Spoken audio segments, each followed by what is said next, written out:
Hola amigos de Perlas Cristianas, estamos aquí en una entrega de Perlas Cristianas para hablarles de los mártires que son la parte más importante de la Iglesia Católica y también de otras iglesias de denominación protestante.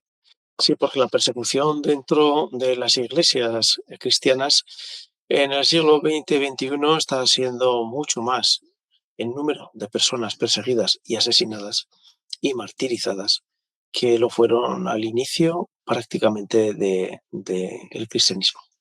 Y en esta semana en Zaragoza hemos celebrado el SIP, que es la Semana por la Iglesia Perseguida, que es un recuerdo para todas aquellas personas que viven su fe fuera de los continentes cristianos y donde existe verdadera dificultad para poder manifestar la fe, su fe, tanto interior como exterior, tanto públicamente como privadamente. El SIP se celebró en Santa Engracia y bueno, pues en Santa Engracia como tal, pues nos podemos encontrar con una iglesia especial porque la iglesia de Santa Engracia contiene los primeros mártires que hubo aquí en Zaragoza, no sé si lo saben, una cripta donde reina la paz, la armonía, pero sobre todo un recogimiento espiritual que es muy importante.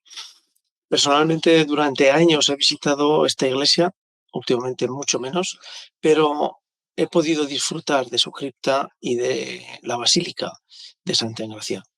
Un lugar recomendable para tener una isla de paz espiritual y personal en el zozobrar de cada día de trabajo, de familia o de preocupaciones personales. Y la semana de los cristianos perseguidos aquí en Zaragoza, pues se, es un elemento muy sencillito, un elemento en el que en cada Eucaristía de distintas horas, en distintos días de la semana, se intenta recordar a todos aquellos que van entregando su vida y que van derramando su fe, su alegría y a veces su sangre por llevar la presencia de Cristo en las sociedades donde ellos residen, donde viven. Ya saben lo que decía Francisco de Asís, probablemente tu comportamiento de ser cristiano será lo único que las personas lleguen a leer jamás del Evangelio. La actitud, la forma de vida, su ser. Esa manera, de alguna forma, es lo que todos buscamos al intentar ser un poquito de forma especial esos mártires de las iglesias que están en países fuera de los países cristianos de Occidente. De alguna forma, toda esa forma, esa manera de ser y de hacer es algo que nos impacta. Y concretamente, pues hemos podido hoy recordar a esta persona que es una persona, un miembro de Pakistán. La minoría cristiana que vive en Pakistán, ¿saben? Está integrada por casi 4,5 millones de personas. Son, por desgracia, ciudadanos de segunda y tercera categoría. Sufren discriminación, persecución por parte de la mayoría que es de creencia musulmana. Las leyes, las decisiones del gobierno y la actuación de la justicia en muchas ocasiones, pues no es precisamente lo que sería más favorable para lo que podemos llamar libertad religiosa. Y concretamente hoy, en la misa del sábado, hemos recordado a Nazir Yehil. Tenía 70 años cuando fue atacado en junio del año pasado por una turba instigada por falsas acusaciones de blasfemia contra él. Sí, la blasfemia es lo que más se utiliza para hacer que las personas sean perseguidas en Pakistán. No es el primer caso que por la ley de la blasfemia es falsamente acusado e encarcelado. Pero en este caso su acusación falsa, pues probablemente por envidia a su posición acomodada, ya que él tenía una fábrica y por lo tanto tenía una posibilidad de tener en su hogar una vida más acomodada. Una multitud atacó la familia, saqueó y quemó sus bienes, su fábrica y su hogar. Su familia logró escapar, pero Nasir Gil fue brutalmente linchado y murió días después en el hospital. Sí, la turba decidió que debía morir ese cristiano. Su viuda falleció también víctima de la profunda depresión que le supuso la oleada de odio contra los cristianos en su ciudad. Nos queda mucho, mucho por recorrer de ese planteamiento que el Papa Francisco ha intentado desarrollar, que es la fraternidad humana.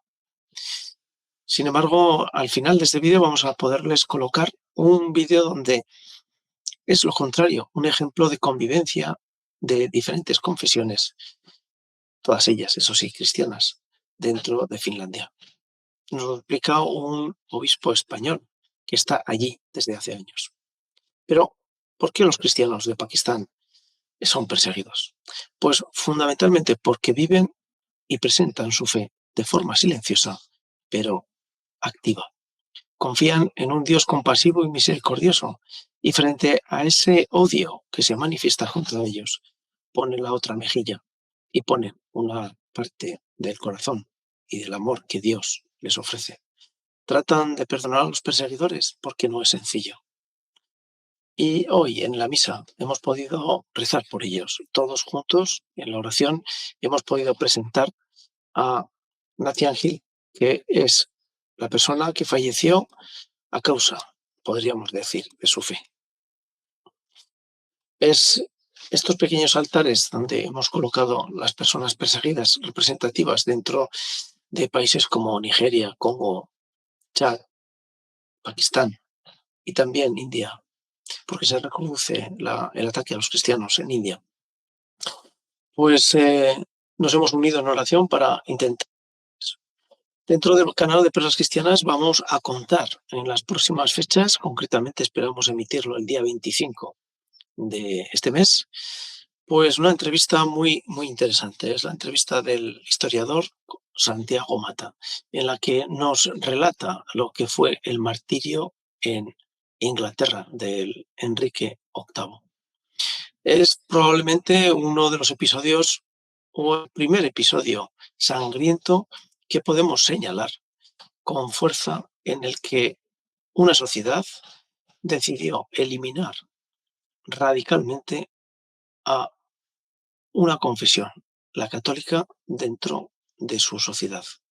Pero ellos mismos habían sido católicos y esa escisión se generó simplemente por buscar unos intereses políticos civiles.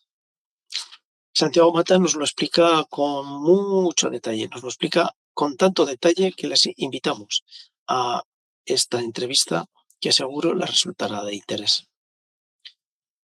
En la caja de descripción de este podcast van a poder encontrar libros que ha escrito Santiago Mata sobre la persecución y el martirio en Inglaterra de Enrique VIII, en Japón y la persecución religiosa y martirial por parte de la Alemania nazi, de los nazis. Santiago Mata nos explicará en esta entrevista cuestiones muy importantes. Ha hecho una verdadera labor de síntesis para comprender algunos elementos de esta persecución en Inglaterra. Pero recuerden, este SIP, esta Semana de la Iglesia Perseguida, se desarrolla dentro de la Delegación de Ayuda a la Iglesia Necesitada en Zaragoza. Ya saben que la Ayuda a la Iglesia Necesitada y Perseguida es una fundación pontificia que se dirige en España desde Madrid e intenta simplemente concienciar a las personas católicas, cristianas y no católicas y cristianas o sin fe de que la libertad religiosa no es una dádiva, sino que es un derecho. Pero también es algo que nutre y enriquece a la sociedad. Y como tal, debemos aceptar, pero sobre todo debemos apoyarlas. Les dejamos con dos pequeños vídeos en el que Santiago Mata nos relata cuestiones muy concretas, pero les invitamos a la entrevista completa que el día 25, les recuerdo, van a poder disfrutar aquí en el canal de Perlas Cristianas. Gracias por seguirnos, gracias por estar ahí y hasta la siguiente. Dicho esto, es lo que he dicho antes, que bueno, que lo más grave no es el tema de que siga existiendo una iglesia anglicana, sino esa fragmentación y esa. Entonces, en nuestro caso, yo digo, ¿cuál es el problema o cuál es lo que más podemos aprender de la persecución inglesa? Para mí es el problema del Papa. Es decir, lo que nos enseñan los ingleses precisamente es el valor del Papa. Es decir, que no podemos despreciar al Papa, que no podemos pensar que la Iglesia podría funcionar sin Papa. O sea, esto es un absurdo. Entonces, claro, lo que nos han enseñado los mártires de Inglaterra es decir, gente que era inocente y que estaba dispuesto a servir a su rey, pero que no podía aceptar que la Iglesia no tuviera Papa, que el rey pretendía ser el Papa. Entonces, es decir, eso es lo que yo creo. Ahora no van a los católicos en Inglaterra los respetan, los dejan trabajar y eso es suficiente. No hace falta exigir que nos devuelvan las iglesias o las catedrales, eso es imposible y no hace falta. Pero lo que sí nos enseñan al resto del universo, de los católicos, es decir, qué importancia tiene la autoridad espiritual. En el fondo, lo grave del asunto era que se había negado el hecho de que la autoridad espiritual pueda estar representada por una persona y esa persona deba ser respetada y su jurisdicción sea universal, todo eso, en fin, lo que es el Papa.